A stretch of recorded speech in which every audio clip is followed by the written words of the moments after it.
You are now listening to the Project Kuwait. Where we stop at nothing to bring you the right facts on health, fitness, and psychology. Featuring some of the world's most experienced professionals so you can learn, live, and live. With your hosts, Meg, Dr. D, and Mehdi. A township is a unit of local government. So a unit of local government, you have your federal level, then you have your state level. Just below your state level, you have your county level, and then you have the township level, and just below the township is the municipal level, so the cities and towns. When relationships have not, one, been built on the right stuff, when there hasn't been enough investment in that relational aspect of the dyad, when you haven't prioritized each other as a couple, and then you're forced to be in the same space, like within the same four walls with this person, and there's really no break from that. It's really been make or break. We're seeing upticks like around the world in the number of divorces that are being filed. It has been my pleasure. You guys have been a delight. Have me back anytime, but again, I would prefer to get past this virus thing, and then we can come and do something locally. Yes, definitely. All this and more in today's episode.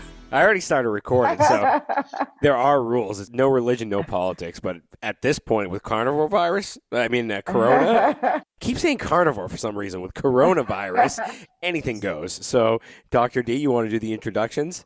Well, I'll let Dr. Jerry Weems introduce himself. Jerry and I, we met at the university when we were doing our PsyD. So we've been friends for a long time. And since then, I think I met you in one of my psychometric class. And since then, we've been friends. And he's a psychologist and he's practicing in Chicago. So I wanted him to introduce himself and say all about his experience. He has a wealth of experience. Plus, I love what you do with the township. So I think that's also important to be mentioning it.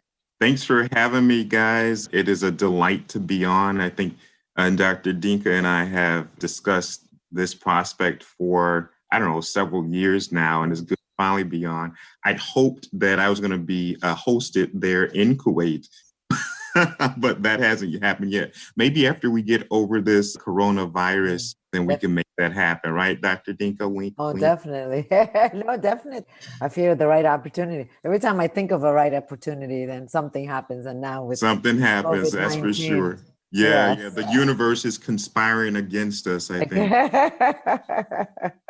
But we have to have you in Kuwait one of these days, seriously. Well, I'm looking forward to it. You've been to Dubai several times, actually. Dubai's a lot nicer than Kuwait. You can't blame the guy. Who wouldn't want to go to Dubai? Probably one of my favorite regions in the world. So I'm looking forward to making it out there. But as Dr. Dinka mentioned, we've known each other for scores. We go back over 20 years, right? Yeah. Mm-hmm. Yeah. We graduated on the same day, right? Yeah, we did. 2000. That's over 20 years. And then I started the program in 96. Yeah. And so I'm sure we had some classes together, and I got to see Dr. Dinka before she was the famous Dinka. So I'm glad to say that I knew her when. That's for sure. And so we've had interesting journey, if you will. After I graduated from the Illinois School of Professional Psychology, we then decided to do a master's program at Roosevelt University for business, because I was more interested in not just hanging up my shingles and having patients come in and see me, but I was interested in the business side of things, and then having an impact at more of a macro level versus just a micro level. And so I present very differently from the typical person with a doctorate in clinical psychology, because that business aspect was very important to me. And I find that people in the healthcare industries or in the helping professions, we're typically very much about having impact, like being able to help our clients and treat and things of that nature. But we don't also have the same kind of passion towards the business side of things. Sometimes think that the two are mutually exclusive, and they are not, for sure. And clearly, to be able to manage and operate in today's society, you have to not only concerned with impact, but also the financial ramifications. So those were things that were very important to me. I found myself after I didn't finish the MBA program. I got what I needed to get out of it, and then I got out of there because those student loans are still piling up. But having said that, you mentioned the township. I've been here at Thornton Township for 17 years now. And let me back up a little bit because your viewers may not be knowledgeable of what townships are. I'm not sure if you guys have townships in Kuwait. Do you? No, we don't. Okay, so to that end, a township is a unit of local government. So think about it from the perspective of, and Dr. Dinka, and I may periodically call her Jay because that's just, we do. She calls me Jay, I call her Jay. But so a unit of local government, you have your federal level, then you have your state level. Just below your state level, you have your county level, and then you have the township level. And just below the township is the municipal level. So the cities and towns. I actually work at, and I'm the director of youth and family services for the largest township in the state of Illinois. And my role, my department, we're responsible for ensuring that services are available, social services, behavioral health, mental health services, and other, including educational services, are available for all the youth and families that make up Thornton Township. And again, I said that it's the largest township in Illinois, and it's largest because there's 17 different cities that are a part of our township and that we're responsible for. And those cities have lots of population, are very populous. So there's over, I want to say 230,000 residents that make up Thornton Township. In this role, as I mentioned, I'm the executive director here. We've been in this position since 2003, and we do a lot from counseling and therapy services that are pretty typical and pretty traditional. But with the age of Corona, we're starting to do things outside of the traditional way of doing things. Like we've seen for the last 10 plus years that telehealth and telemedicine was going to have an impact, and that's kind of how healthcare has been trending. And so I've been trying to get the residents of our township and the clients that utilize our services on board with that. That has been a slow process up until just now. So we're finding some silver linings and some blessings even amidst this pandemic. And so many of my therapists are currently seeing their caseload remotely.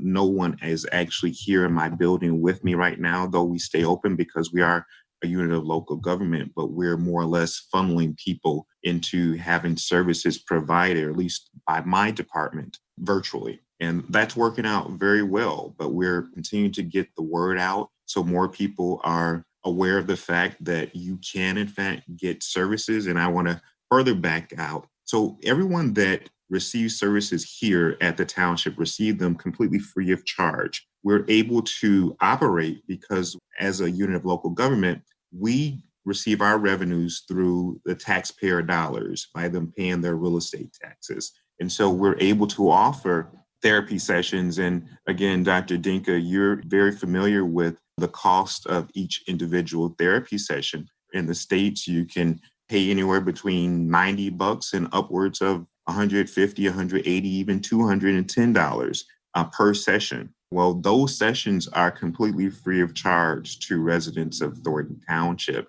We know that there is a great need, and we know that we have a service offering that can help fulfill that need. But that being the case, people still haven't been as, I won't say interested, but as forthcoming in terms of participating in those programs and services. And so part of my job is to get the word out. We're battling things around stigma that's associated with mental health and behavioral health. And I'm sure you're very much aware of that, the stigma that's involved. And then there's some other economic issues that people are typically concerned about. Well, we can address each of those issues around stigma and access by providing services to and through virtual methods and platforms. That most certainly has helped us. But we have to educate people. We have to get people comfortable with the technology side of things. And so that has been part of our challenge. But we've been looking forward to meeting that challenge as we do with all So the counseling therapy side is just one of the things that we're doing. We also provide after-school programming, summer enrichment programming. We do community involvement and community outreach. We do a lot of consulting here with other social service agencies to ensure that they are able to meet their organizational capacities. And again, that's a snippet of what we do. And most certainly, I'm sure I've left out a lot. I tend to do that, but I'm sure we'll circle back around when I answer some of your questions. So with the pandemic, Dr. J, have you found anything that is, the stigma was there anyways, and Yes. It's really big here also. And I think that recently in the past 5-6 years, we've had a lot of even Kuwaiti young doctors who have, especially with psychiatry, have gone to the US, studied, come back, and now they are using the social media platform to really bring awareness. So I've been here since 2005, and I feel like for the past 5-6 years, people are putting a lot more effort into trying to normalize mental health issues and having people understand it in that parameter that is not any different than the medical or disease model in that sense. So I guess it's interesting because most of the time we think that in this part of the world, people have more stigma. They're not open to psychotherapy or psychiatry. They still think, you're crazy. They keep it very quiet and very private and confidential. So it's good to hear that even in your area and in the township that you're working with a lot of people that are Americans, have been raised in the US, and still have the same mentality. And we're in the 21st century. Yeah, there's no doubt about it. And again, there are a lot of cultural factors, obviously, and I'm sure you're aware of it, that go into that stigma beyond just not wanting to be thought of as a crazy person. People also have other go-to resources. For instance, and particularly in communities of color, our faith-based leaders, our pastors, our priests, have really served the role as pastors, priests, counselors, attorney.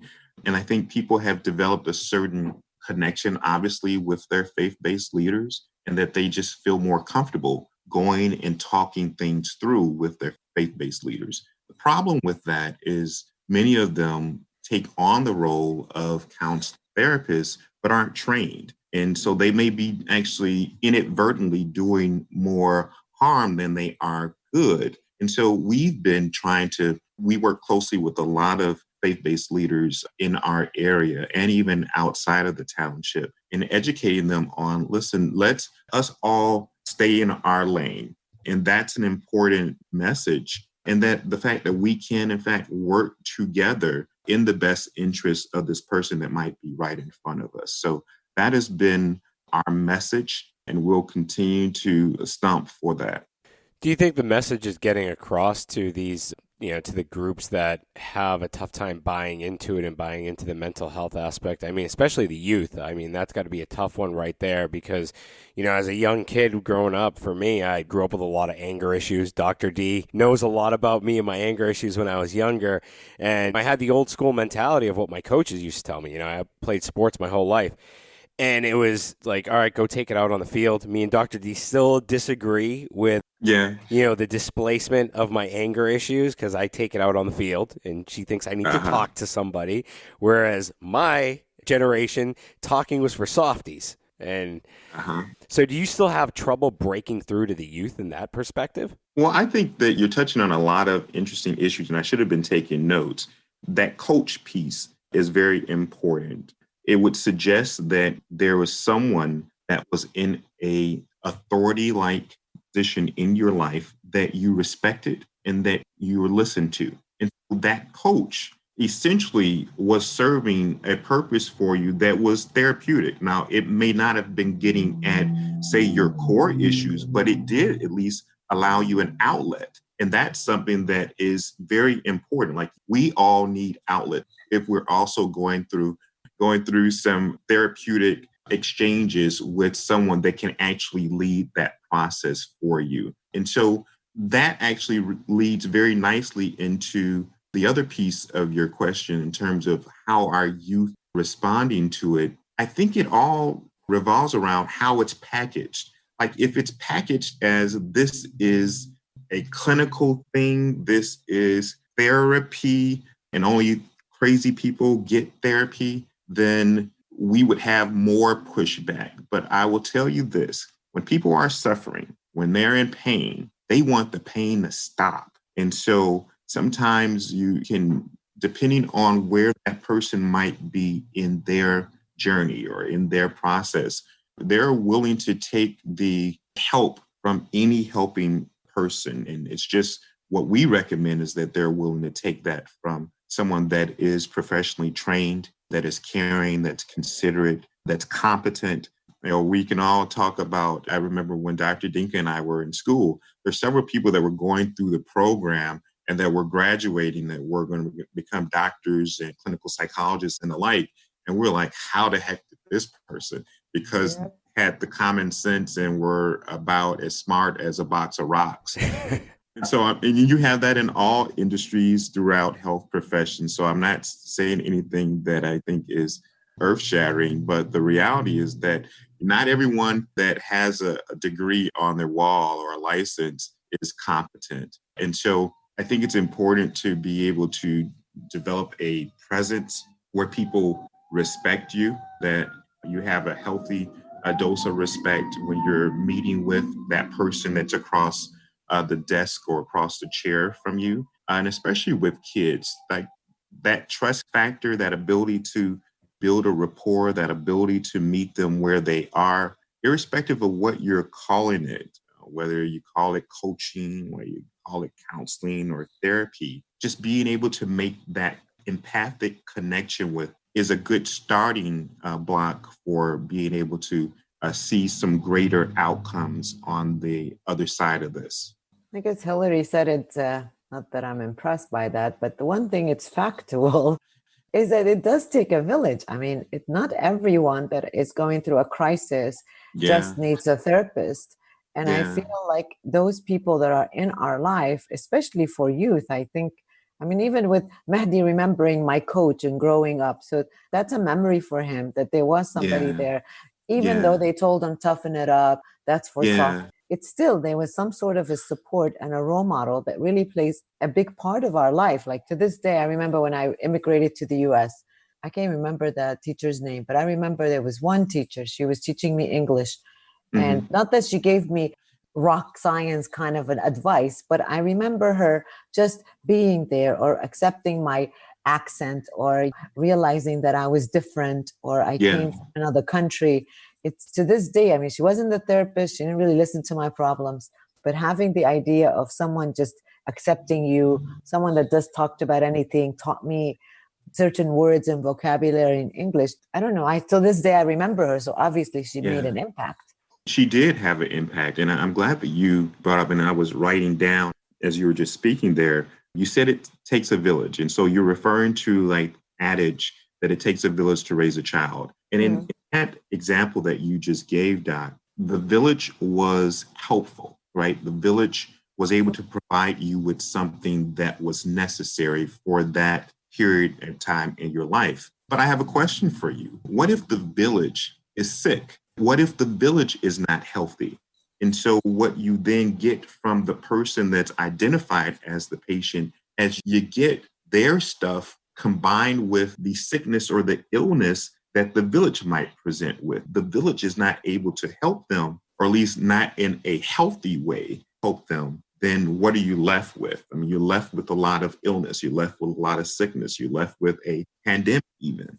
And so I think it's important that we not only, and clearly you and I were taught the same thing, that even though the person that presents in this chair next to you, they're the identified patient, right? But we know that it's the system from which they come from that most certainly is having an impact on how they present. And so it's important that we're able to have some touch points with the system, have some touch points with the family to ensure that they're involved, to ensure that they're bought into this healing, healthy process. It's nice that you said the system is sick, because right now with the pandemic and the whole family's living in the same house, they all are suffering from the same issues. So I would like to hear your perspective, since you do work with youth. Actually, we don't really talk a lot about youth here just because I don't practice it as much like you. I would love to hear, what kind of symptoms maybe you're seeing right now with the pandemic with youth, but then talking about the village is sick, which is actually happening right now. Everyone, not sick with COVID, but sick with mental stress. Yeah. How are they dealing with each other? I'd like to hear what you've been seeing there. Yeah, and just to be clear, I don't want there to be any misunderstandings. And Jay, I haven't done any clinical work myself for at least 10 years. I have clinicians in place that do, in fact, provide the services. I do still do a lot of supervision with selected interns and the like. So what I'm getting from my team is that people are accustomed to their comfort zones, right? And I've heard a lot of folk talk about when can we return to normal? And I've heard of this new normal and all this stuff. Well, what's causing people a lot of stress and anxiety is that this is unknown. Like, we've never been here before. This is unprecedented for our generation, right? So people have been very stressed out, not being able to account for what comes, not knowing what's to come. Their schedules have been rocked and they're not the same. People are trying to figure out, and these are adults, and I tell you how it trickles down to children, are concerned about how they're going to pay their bills. Some are concerned about whether or not they're going to have a job. They're concerned about whether or not they actually have contracted the virus and are asymptomatic. They're concerned about whether or not auntie or cousin or grandma is going to live because they may be in a congregate care setting and that the virus is like ravaging through that setting. Like, these are some significant concerns that's causing people a lot of stress, and it's outside of not only their comfort zone, but outside of what they can control. I believe as human beings, we try to the best of our abilities control our environment, and we can develop and build a certain amount of confidence by knowing that, okay, I know that this blue vase is going to be there every time that I look over that. Now, if for some reason the blue vase, and you guys can't see my blue vase, but if that blue vase somehow, when I looked over there, wasn't there, that might cause me some anxiety because I'm like, wait a minute, what happened to the blue vase? That blue vase is my go-to. That blue vase is what I know is going to always be there. And I have a sense of comfort, security, safety when I know that it's there, right? To that end, I think they're not accustomed to seeing their parents not comfortable. Like, this is causing some issues for them. This time is truly traumatic. And there's been a ton of research on adverse childhood experiences, a ton of research done on those kind of phenomena and what you can expect to see. You see a lot of depression. You see a lot of isolation. Not that we're not already isolated by being quarantined, but you even see more isolating. You see a lot of anxiety, and that clinical picture looks different depending on the individual and what that individual might also otherwise be dealing with.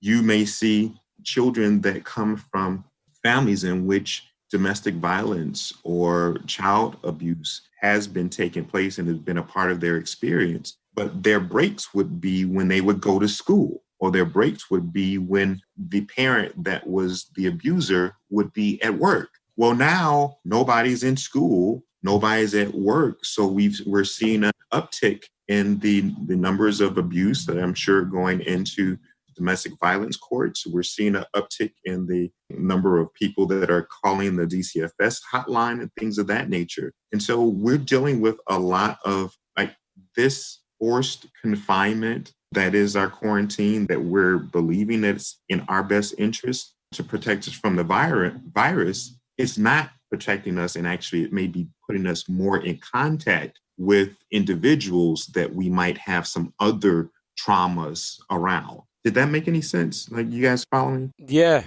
that definitely makes a lot of sense.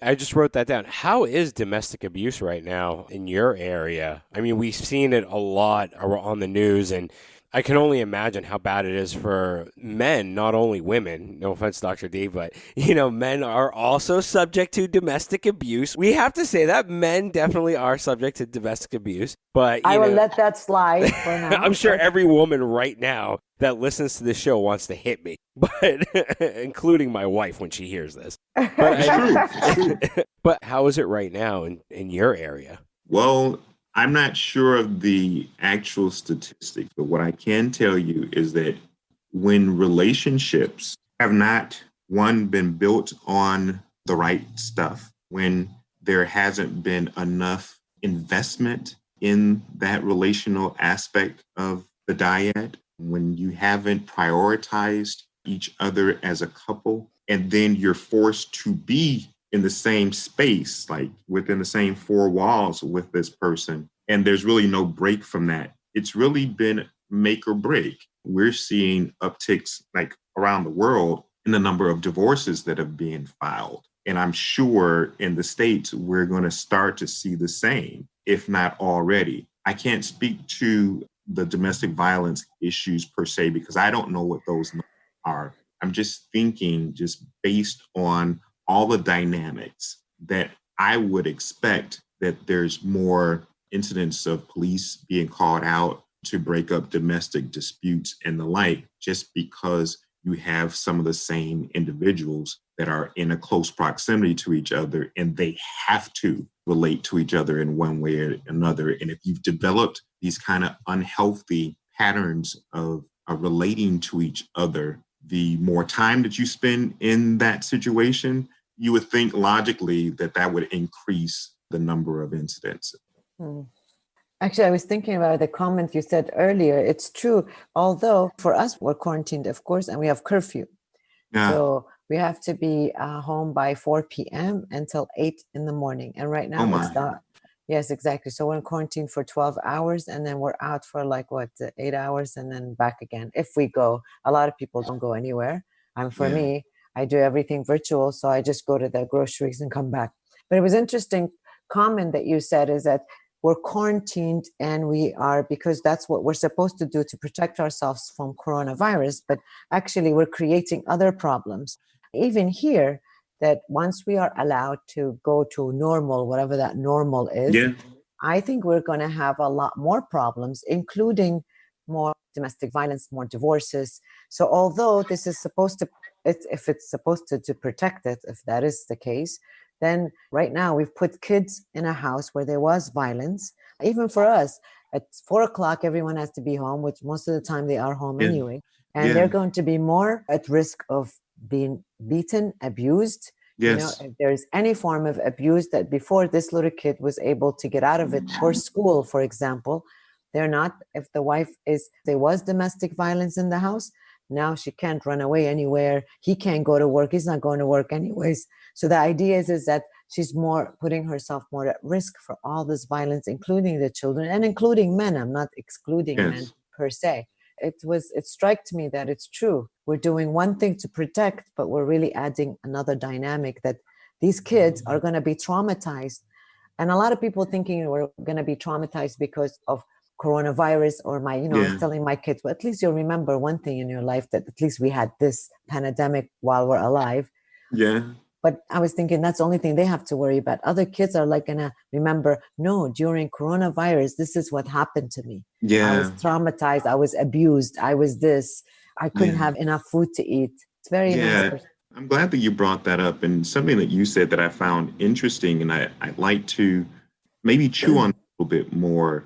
You said that this forced quarantine would create other problems. My perspective is that it's not creating other problems, but it's more or less revealing other situations that might have been undercurrents before, but now it really comes to the fore because it's exacerbated by other stressors. And so I don't necessarily think that these things are being created as a result of Corona and the quarantine, but most certainly that now you can't run from it. See, a lot of people in relationships, they tend to do the old dig a hole, stick your head in it, and keep it there and pretend that not all this stuff is going on around you. And you can do that and get away with that for so long. You can do that longer if you don't have to be in relationship or interact with that person all day, every day. But when you change those things, like when you gotta put people in this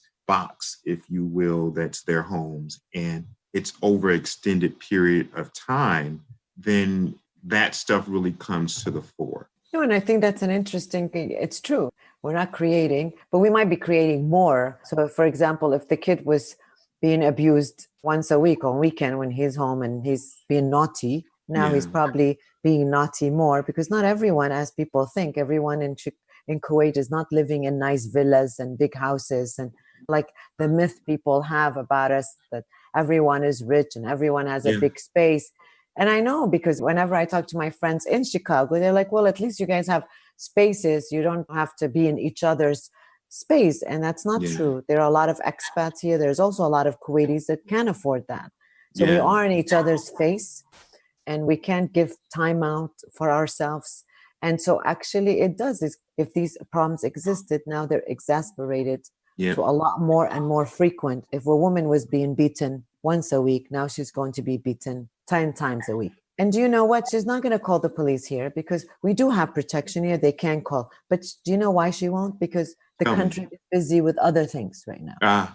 That's the mentality. Not that they wouldn't help her, but it's more the idea of like, okay, right now, everyone that you talk to, they say, well, let's deal with COVID-19 now. Let's deal with the quarantine now. No one's really listening to you, because they're like, we have other things that we have to think about now. This is not your time to complain about your husband. Or so it's an outstanding point, and I hadn't considered how finite resources are, irrespective of what country you're in, right? There are finite resources on the healthcare side. There are finite resources in terms of municipal services and the like. So you're just referring to maybe law enforcement, for instance. There might be other priorities now as a result of what needs to happen in terms of enforcing stay-at-home orders and things of that nature. And that might take precedence or be prioritized over, again, a situation where it might be a domestic dispute or what have you. So it's a point well taken. Just to shift gears, I'm just curious. You brought up something earlier about people being in close proximity to each other, and it could breed more violence.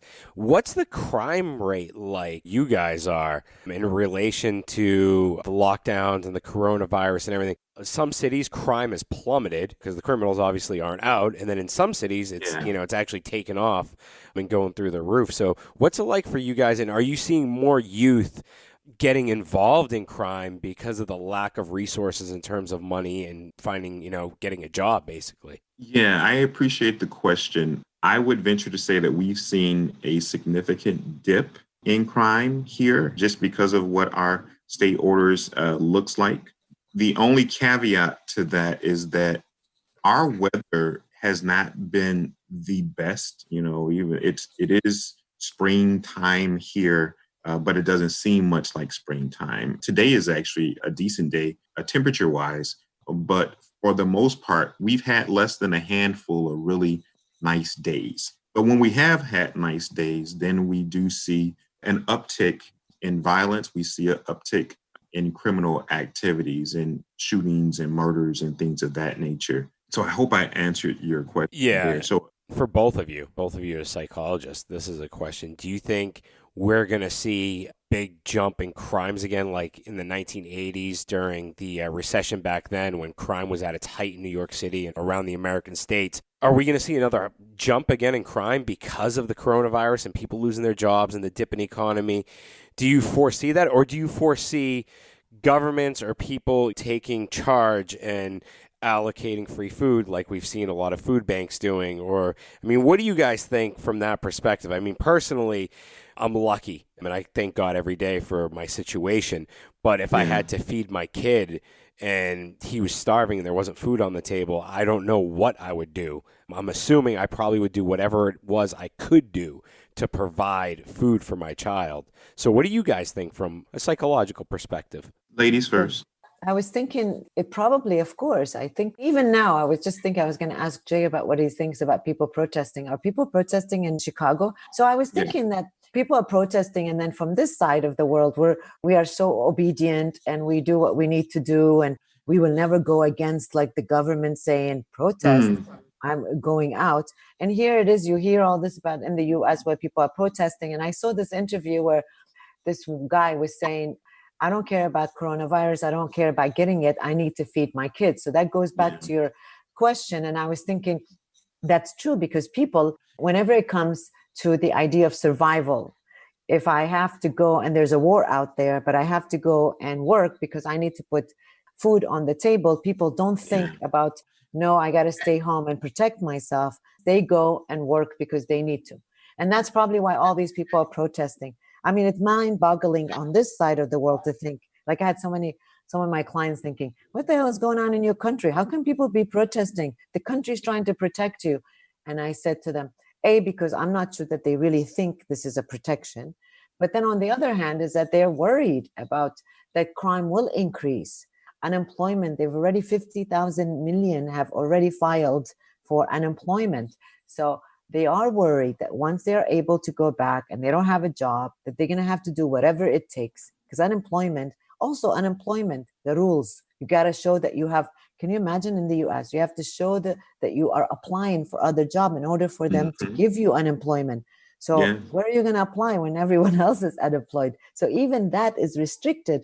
If it was me and understanding human behavior, yes, it will be increased. You always see crime increasing when there's a protest, when there's a war, when there's a crisis, when there is 2008, when we had the stock market recession. The recession. So, yes, of course. And I think we're in a recession now. Of course, people will feel like, I don't care about Corona. I want to feed my children. Agreed. And as I was alluding to earlier, I think that when people are afraid, and there's so much information and misinformation, there's so many conspiracy theories, you don't know who to believe, who to trust. And remember, we started this off talking about trust being a big factor, and we're looking for strong leadership. Right? Now, we've seen leaders that have stepped to the fore at our local levels, at our various local levels. And I think those folks have been able to present actual information. It's been able to be checked, and people can trust that. But even those individuals, there is a section of the population that doesn't believe it. And so to answer your question, I definitely believe, and unfortunately, this will be the case. So when people are suffering, hurt people hurt people. That is the reality. We know that to be the case. And so I do expect to see some additional uptick in crime as a result of this, because people are struggling and you can't take anything away from that. And folks don't know what to make of this virus, whether or not it's real or a hoax. And I'm not sure what the temperature or the climate is there in Kuwait, but here in the States, it's been very contentious. It's been very contentious, and there's been a lot of divisiveness across party lines, across social economic lines, and other. Yeah, I mean, they were like protesters that were like angry. It's making us hate each other.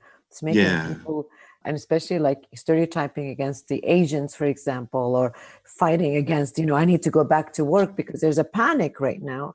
Even with the assistance that the government is giving in the US, it's not going to be enough to be able to survive. People are going to lose their homes. And of course, I asked earlier, is there a lot of protests in Illinois? I mean, I see protests in all of the states. What do you think about these people protesting? Do you think they have the right to make a decision? Again, that's a good question. I believe that people have a right to protest. I think there's a way to protest, and that not everyone, that we may be protesting or using an opportunity to protest, but may not be protesting the thing that we're presenting as what we're protesting. So we have undoubtedly, there's a lot of suffering, a lot of pain, and people are afraid.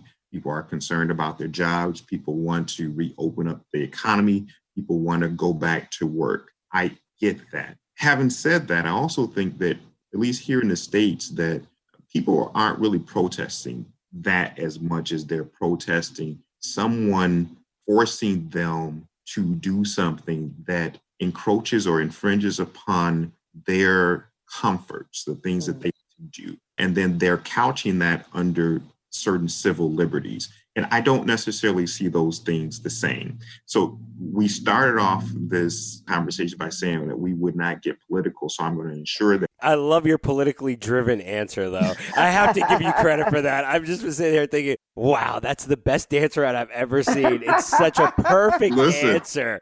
That was awesome. I got to give you credit for that. That was amazing. Hey, they've been trying to get me to go in politics for some time, and I keep refusing. It's not going to happen. I'll blame you. I'll blame you one bit. No, Jay, we love you now. Don't go into politics. It's dirty.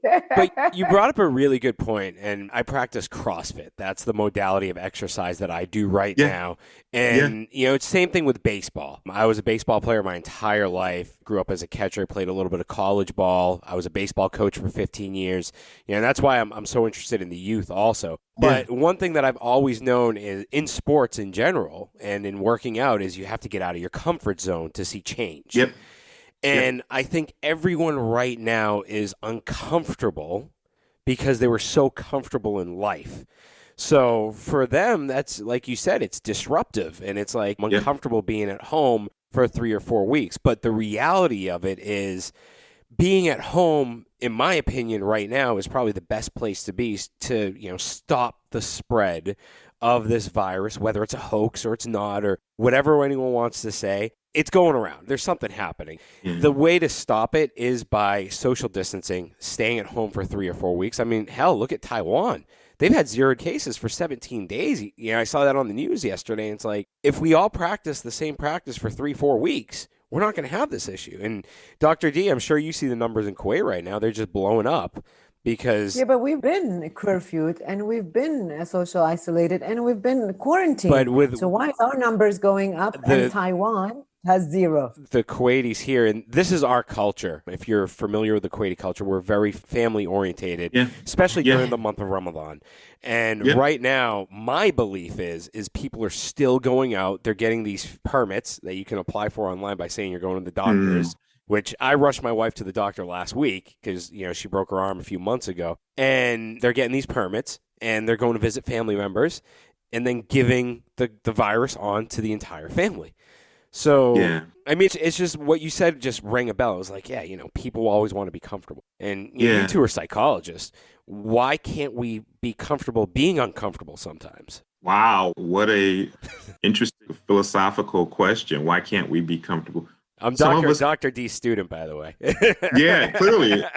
She did a good job. Jay, remember Tavistock? And we said that it's leave into the uncomfortable. It requires something from that individual, though, to be willing to go down that path and to be disciplined enough to stay down that path, to continue to challenge yourself, to continue to be interested in broadening and expanding your horizons. The reality is that not everybody, in fact, not most people are interested in doing that. Some people would prefer to just not have because the fear of the unknown or the fear of the discomfort carries more weight than what's on the other side of that. And I think that's a significant challenge. But again, that's the other thing that separates Dr. D and yourself from the masses. I have one last question. I don't know if Mahdi have any more, but one last question. Everyone asks psychologists what we think, so I thought I should ask you. What do you think is going to happen when this is all finished? Do you really think people are going to go back to normal, or do you feel like there are going to be some changes that people are going to make? You can't experience what we're going through right now and not come out on the other side different, right? Mm-hmm. Different in just what your cosmological perspective might be, like how you view yourself, how you view others, and how you view the world. Like that is evolving, that is changing as a result of this experience for people. And so because you have individuals that have changed within themselves, what this will look like, what the new normal will be, has to be different from this. So that's point number one. Point number two is that most people have not experienced the kind of adversity and the kind of challenges, and I shouldn't say most, some people have not ever experienced this kind of challenge or a challenge at all. Some people haven't. And so this is going to help change perspectives a bit on what a lot of people, particularly people of color, have experienced and have lived through. We're seeing here that the rates of depression and the rates of suicide have spiked exponentially. And that's coming from individuals that are having just a hard time managing around this, managing this kind of adversity. And one of the protective factors, and sometimes we don't always think about it, when we go through struggles, when we go through challenges, it would seem at the time to be something that you wouldn't wish on your worst enemy. But the reality is that going through something actually prepares you for the next time that you need to go through something, because there's always going to be challenges. And it's not whether or not you experience challenges, but how you manage those and how do you come out on the other side of this a better person as opposed to the person that you were when you first went in. Yeah, I hope. And I but pray. I always feel like we're creatures of habit. So it will change us a little bit. And then later on, the internet sucks us in, the media does, the propaganda does, and then we're back to normal where we're fighting life. And I agree with you. We are, in fact, creatures of habit. But if we make the choice to go down a path to change those habits, to build new neural pathways, but we got to be disciplined in that. We got to make certain sacrifices, and we got to be consistent in that. Then I think those habits change into other habits. But it don't happen through osmosis. Like, you got to work, you know? Yeah, put some effort. That's true. That's for sure. Some significant effort. As my friend was suggesting, is going to force you to get outside of those comfort zones and to be more comfortable with the uncomfortable. Very true. Leap into the uncomfortable. Let's hope society does that. Yeah, that could be a good book. Maybe we can work on a book together, Leap into the Uncomfortable. How about it, guys? Yeah, I think that's a good idea. If you guys become famous, you have to recognize it happened all on the podcast. Project Kuwait, that's where it's at. It's true. Jay, we thank you so much. We took a lot of your time. It has been my pleasure. It has been my pleasure. You guys have been a delight. Have me back anytime. But again, I would prefer to get past this virus thing, and then we can come and do something locally. Oh, Yes, definitely. 100%. I mean, just so you're aware, like, that's one of the goals of the project in the next 5 years is to try and bring all these great minds that we connect with globally to bring them into Kuwait for a big wellness conference at some point. That's really like our long-term goal, but that's a ways away. But you're definitely there, and we definitely love to have you back on. Count me in. Excellent. Well, guys, this has been such a pleasure. Thanks for listening to this episode. If you enjoyed it, please head over to iTunes to subscribe, rate, and leave a review. You can also find us on Instagram at The Project Kuwait. Thank you, and join us next time.